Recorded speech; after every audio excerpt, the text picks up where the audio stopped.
Welcome बच्चों। जैसे कि हमारे पास चल रहा है एप्लीकेशन ऑफ डेरिवेटिव और उसमें से हमारा जो पहला टॉपिक चालू है वो है हमारे पास इक्वेशन ऑफ टेंजेंट या फिर इक्वेशन ऑफ नॉर्मल निकालना। लेकिन इसके पहले जो हमने देखा वहाँ पर क्या होता था कि कोई भी पॉइंट एग्जांपल 3,4 तो ये इसको हमें x1 y1 ऐसा कहते थे। ठीक है, तो कोई भी पॉइंट हमको दिया जाता था। अब यहाँ पर क्या है कि पॉइंट देने के एवज में उन्होंने थोड़ी सी कंडीशन बदल दी है। तो ऐसे दो नए मतलब मेन क्वेश्चन फर्स्ट ही है, उसमें हमारे जो 5 क्वेश्चन थे वो एक जैसे थे, 6 और 7 क्वेश्चन अलग है, जिसमें से हम 6 क्वेश्चन यहाँ पे देखेंगे, 7 क्वेश्चन को आपको होमवर्क करना है। ठीक है, क्वेश्चन नंबर 5, ठीक है सॉरी क्वेश्चन नंबर फर्स्ट, उसमें से पहले 5 क्वेश्चन एक समान थे जिसमें से हमने 2-3 पढ़े हुए और बाकी आपको होमवर्क करना था। उसके बाद में क्वेश्चन नंबर 6 और 7 ये सेम है, उसमें से हम क्वेश्चन 6 देखेंगे। ठीक है, एक्सरसाइज 2.1 चल रही है, ध्यान में रखो आप। ठीक है, अब इक्वेशन ऑफ, देखो यहाँ पर अगर आप क्वेश्चन देखेंगे तो देखो क्या है, find the equation of tangent and the normal to the given curve at the indicated point. तो यहाँ पर क्या होना था, इस तरह का पॉइंट देना चाहिए था, लेकिन उस तरह का पॉइंट नहीं दिया, उसने एक पैरामीटर दे दिया हमको। ठीक है, एक क्या दे दिया, पैरामीटर। पैरामीटर यानी एक वेरिएबल दे दिया। ठीक है, और उससे आपको पहले क्या करना पड़ेगा, x1 y1 निकालना पड़ेगा, यानी पहले पॉइंट आपको ढूंढना पड़ेगा। चाहे आप पहले करो कि बाद में करो, करना तो पड़ेगा आपको। ठीक है,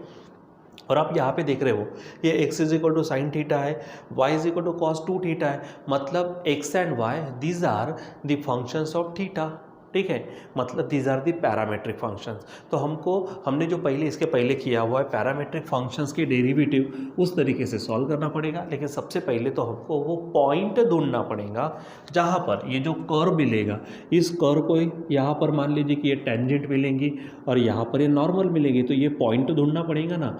तो जो x1 y1 होता है पहले वो पॉइंट ढूंढना पड़ेगा। ठीक है, तो उसके लिए जो पैरामीटर दिया है उसी से हमको पॉइंट मिल जाएगा। ठीक है, तो चलो काम करते हैं यहाँ पर हम। ठीक है, तो नाउ इसको आंसर्स में ले लेते हैं क्योंकि मैंने एक ही क्वेश्चन लिया है। ठीक है, तो चलो बताओ क्या है कि x is equal to sine theta है and y is equal to cos 2 theta है। ठीक है, अब यहाँ पर क्या करना है, थीटा इज इक्वल टू क्या दिया है, π/6। सो अब बताओ ये x है, तो x यहाँ पर क्या होगा, x is equal to sine theta के जगह पे वी विल पुट π/6। तो आप ही बताओ साइन π/6, पहली बात तो π/6 का मतलब 30, तो साइन 30 क्या हो जाता है 1/2। इधर में आप अगर देखेंगे तो y is equal to cos 2 theta, theta की वैल्यू क्या है π/6। इसको आप अगर सॉल्व करते हो तो cos 2 इसको कट करेगा तो π/3 होगा, और cos π/3 भी आपको मालूम है कि cos π/3 भी क्या होता है 1/2 होता है। ठीक है, यानी अब मैं बोलूँगा कि जो पॉइंट पर आपको टेंजेंट और नॉर्मल का इक्वेशन निकालना है वो पॉइंट है आपका 1/2 1/2, यानी क्या बोलेंगे, so the point eight which the equations of tangent and normal are to be found is क्या है वो 1/2 1/2। आप इसी को x1 y1 भी कह सकते हो, जैसे कि इसके पहले हमने कहा था। ठीक है, चलो तो अब ये बात तो हो गई कि हमको पॉइंट मिल गया। ठीक है, अब हम क्या करेंगे, हमको इक्वेशन ऑफ टेंजेंट और इक्वेशन ऑफ नॉर्मल निकालना है। तो याद करिए इक्वेशन जो टेंजेंट का इक्वेशन है वो y-y1 is equal to Yama x-x1 है। तो यहाँ पर ये जो यम है this is the slope of tangent, और स्लोप ऑफ टेंजेंट का आपको फार्मूला है, जो हम अगर बात करते हैं 9 क्लास 10 क्लास के हिसाब से, तो यम का फार्मूला होता है y2 minus y1 upon x2 minus x1। तो ये जो बात अगर हम डेरिवेटिव की करते तो यहाँ पर ये चेंज हो गया, देखो y2 माइनस y1 मतलब चेंज इन y, तो चेंज इन y का मतलब dy, and x2 minus x1 का मतलब ये हो जाएगा चेंज इन x, और dy/dx अगर देखो तो वो हो गया आपका डेरिवेटिव। मतलब पहले आपको क्या निकालना पड़ेगा, डेरिवेटिव निकालना पड़ेगा, dy/dx निकालना पड़ेगा, और at particular point x1 y1 जो भी आएगा वो आपका स्लोप होगा। ठीक है, तो चलो हम यहाँ पर निकालना शुरू करते हैं। नाउ अब बताइए यहाँ पर x इज इक्वल टू क्या दिया है, x इज इक्वल टू है साइन थीटा। तो डिफ्रेंशिएट करो, differentiate with respect to theta. आप डायरेक्ट कर सकते हो, लिखने की ज़रूरत नहीं है। D s by d theta is equal to sine का डेरिवेटिव क्या है, कॉस थीटा है, समझो इक्वेशन फर्स्ट है, ठीक है। Also y is equal to क्या है, y is equal to cos 2 theta. तो इसका भी डेरिवेटिव लेते हैं, आप डायरेक्ट लिख सकते हो d y by d theta. तो आपको मालूम है कॉस का डेरिवेटिव क्या होता है, माइनस साइन जो है वो क्या है 2 थीटा है, तो 2 थीटा। लेकिन फिर से आपको डेरिवेटिव किसका करना पड़ेगा, मैं डायरेक्ट कर लेता हूँ, 2 थीटा का फिर से डेरिवेटिव करना पड़ेगा, ठीक है। अब थीटा का डेरिवेटिव, ठीक है, तो यहाँ पर क्या हो जाएगा, थीटा का डेरिवेटिव देखो विथ रिस्पेक्ट टू थीटा था, यहाँ पर भी विथ रिस्पेक्ट टू थीटा है, तो थीटा का डेरिवेटिव 1 होगा तो बचेगा कौन 2, तो यहाँ पर मैं 2 लिख लेता हूँ। इसलिए आप बोलेंगे तो d y by d theta, d y by d theta is equal to क्या आ जाएगा, यहाँ पर ये -2 को सामने ले लो और साइन 2 थीटा, इक्वेशन सेकेंड, ठीक है। अब आपको करना क्या है, अब आपको करना क्या है, d y by d x चाहिए था ना, तो आप बोलेंगे यहाँ पर d y by d x is equal to, याद करिए लास्ट चैप्टर में हमने पढ़ा है d y by d theta upon d s by d theta. Value रखो d y by d theta, तो ये है d y by d theta -2 sine 2 theta upon d s by d theta. अब देखो यहाँ पर क्या है कॉस थीटा, और ये रखा हमने कहाँ से, फ्रॉम फर्स्ट एंड सेकेंड, ठीक है।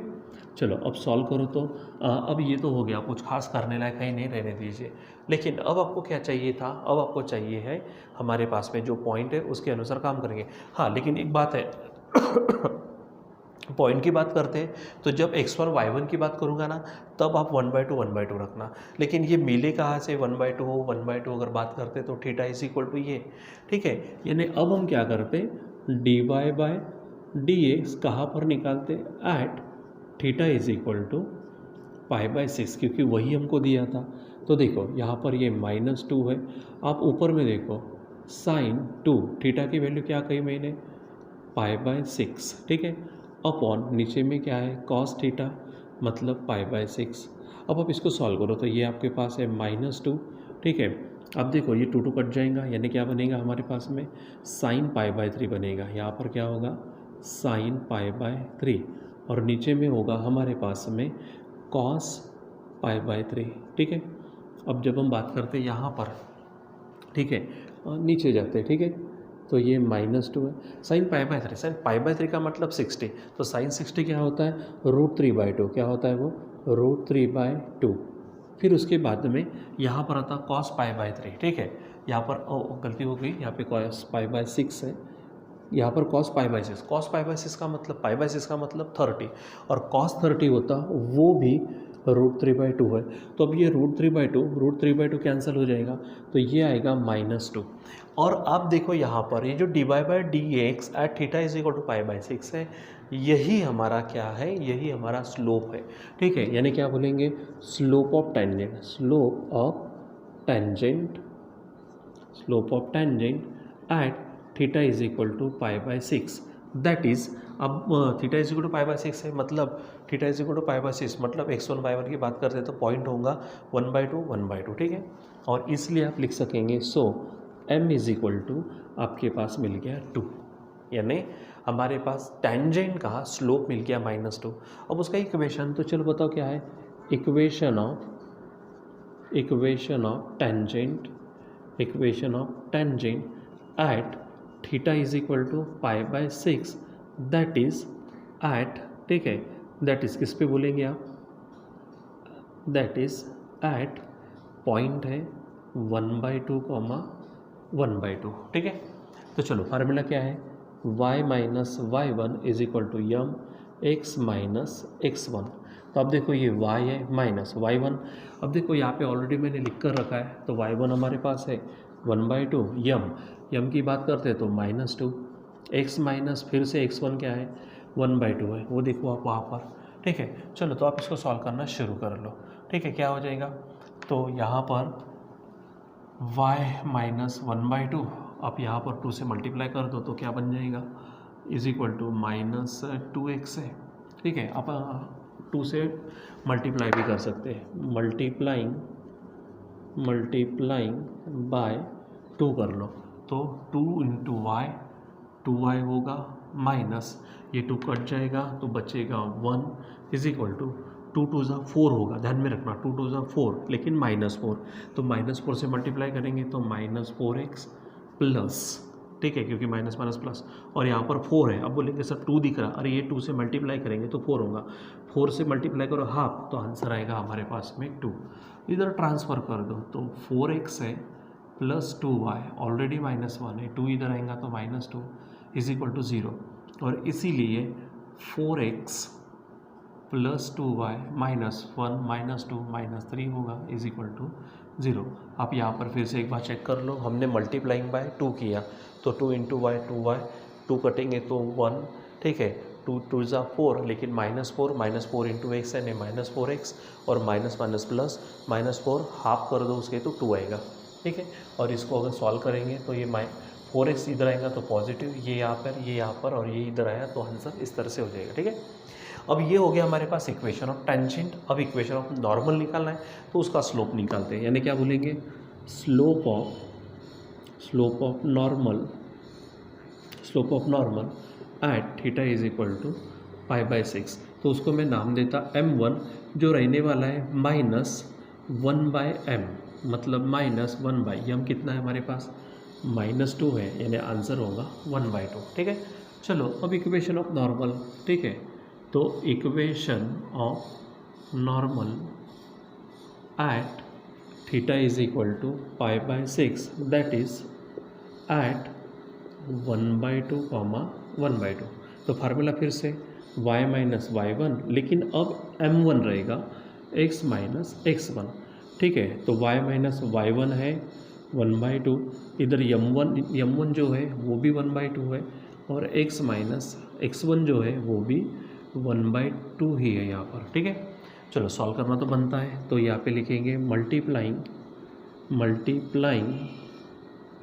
बाय 2, तो 2 into y 2y is equal to 2 cut जाएगा तो 1 माइनस है यहाँ पर, इज इक्वल टू यहाँ पर भी 2 कट जाएगा तो 1 रहेगा, 1 से मल्टीप्लाई करो वही आएगा 1/2, ठीक है।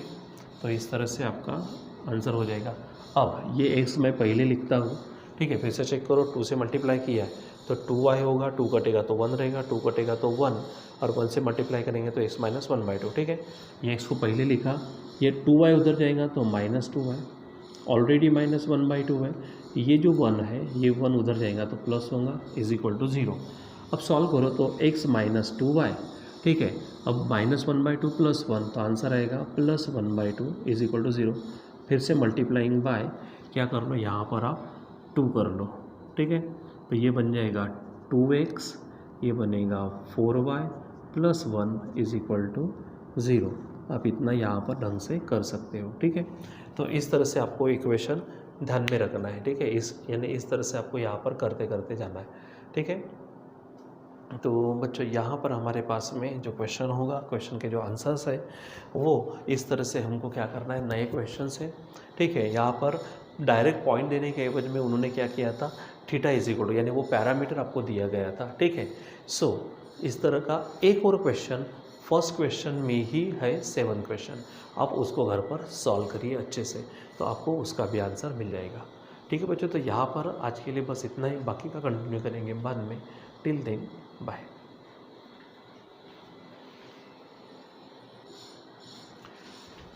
बच्चों थोड़ा सा आपको ये बताना था कि अभी हम कुछ ही दिनों में पॉसिबली एक आध हफ्ते के बाद में हम यहाँ पर क्या करने जा रहे हैं, हमारी टेस्ट सीरीज शुरू करने जा रहे हैं।